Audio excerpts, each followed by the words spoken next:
Hello everyone, how are you doing? I hope you are doing very well. Welcome back to EdeX Learnimg Academy. My name is Masud Parvej and today I'll be talking about IELTS speaking in this video.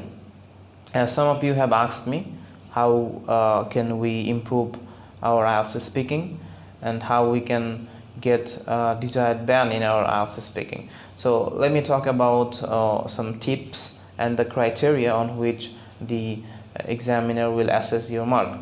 So first of all, let me give you some background information about IELTS. You know that IELTS is an interview with a trained examiner, and the examiner himself or herself will assess your mark, and the entire exam takes about 14 to 15 minutes, and the entire test will be done in 3 parts. In the first part, the examiner will ask you some basic questions about yourself and other familiar topics, and in the second part you'll be given a topic cut on which you have to speak for about 2 minutes, and in order to finish off the part 2, that means your topic cut, the examiner will ask you 1 or 2 questions, and finally discussion topic. That means you have to answer some questions that are even more complex than the part 1, and there is no yes/no answer or one sentence answer either to those questions. So you have to use your complex ideas and analytical ability to approach those questions, and finally the examiner will finish up the test. So now let me talk about the criteria on which your speaking band will be assessed. So there are actually 5 criteria that the examiner is looking for. First of all, your fluency, second of all, coherence, third of all, vocabulary, then comes grammatical range and accuracy, and finally pronunciation. Okay, so now let me discuss them one by one. First of all, fluency. Well, some students think that fluency means you have to speak very fast. You have to speak like a native English speaker, which is a wrong concept, because fluency means the way you approach your language in a natural way. It's all about your natural ability to deal with the language.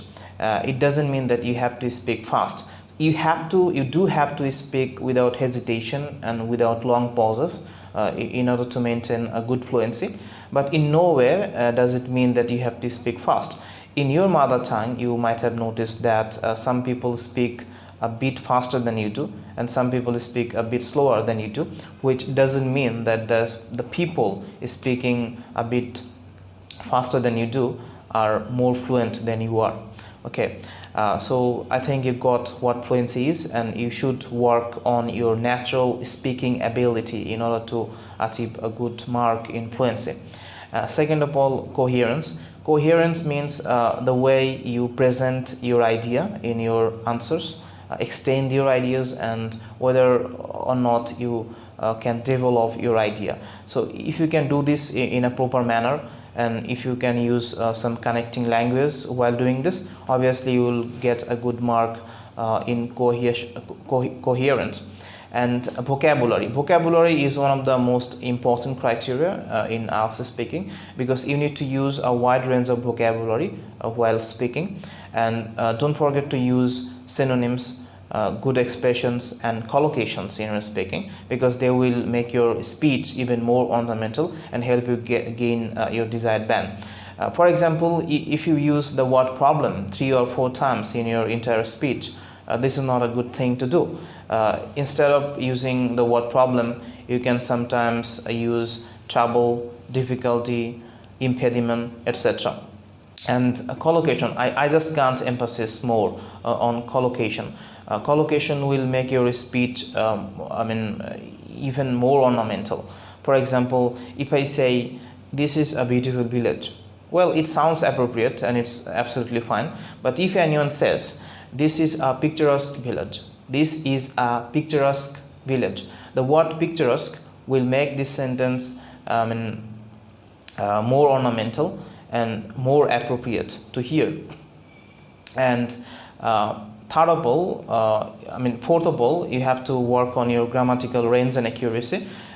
you should deliver a speech without major grammatical mistakes, and in order to do this you have to be extra careful about tense, the way you use your verb forms and subject verb agreement, number, conditional, etc. And you already know what grammatical range and accuracy is, so just try to prepare or deliver a speech without making big grammatical mistakes. Okay, and finally pronunciation. Like fluency, some students have got some misconceptions about pronunciation as well, because they think that pronunciation means you have to speak either in American accent or in British accent, which is wrong actually, because if you want a British speaker to speak like an American speaker, he or she will be unable to do so, because he or she must have developed her accent throughout the years, in so many places, and overnight it's not possible to develop an accent. So what you need to do is you have to be understandable before the examiner, and you have to be able to understand the examiner. If these things fit in place, obviously you will achieve a good mark in pronunciation. And there are some mispronounced words and that Bangladeshi people speak or pronounce wrongly. You have to be careful about those, and you have to deliver a standard speech using standard pronunciation. So this is pronunciation. So I think these 5 criteria, I'm mentioning this criteria one more time: fluency, coherence, vocabulary, or some people call it lexical resource, grammar range and accuracy, and finally pronunciation. I think you need to work on those, and when you speak, try to use them, whether or not you can use them in your speaking correctly. And I think if you practice them, obviously you will come up with a better result next time you know speaking test. So I hope you enjoyed the video, and I hope to see you in the next video. God bless you.